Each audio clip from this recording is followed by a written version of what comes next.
மதுவிலக்கை வலியுறுத்தி உண்ணாவிரதத்தில் ஈடுபட்ட தங்களை கைது செய்த போலீசார் கொட்டும் மழையில் சாலையில் இறக்கிவிட்டு சென்றதாக மாற்றுத்திறனாளிகள் புகார் தெரிவித்துள்ளனர்.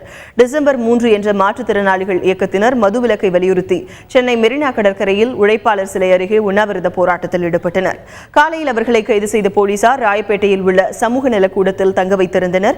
அடிப்படை வசதிகள் இல்லை என மாற்றுத்திறனாளிகள் முறையிட்டதால் அவர்களை வேறு இடத்திற்கு போலீசார் அழைத்துச் சென்றனர். தங்களை வேனில் ஏற்றிச் சென்ற போலீசார் சேப்பாக்கம் அருகே கொட்டும் மழையில் சாலையில் இறக்கிவிட்டு சென்றதாக மாற்றுத்திறனாளிகள் புகார் தெரிவித்துள்ளனர்.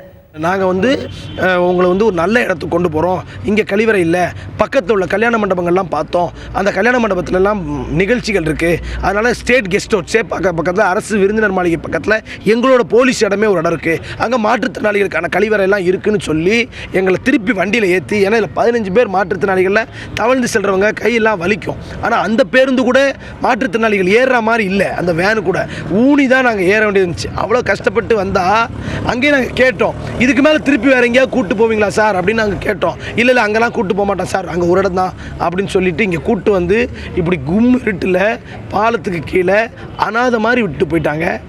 இது ரொம்ப காவல்துறை செய்த ஒரு மிகப்பெரிய அராஜகம்.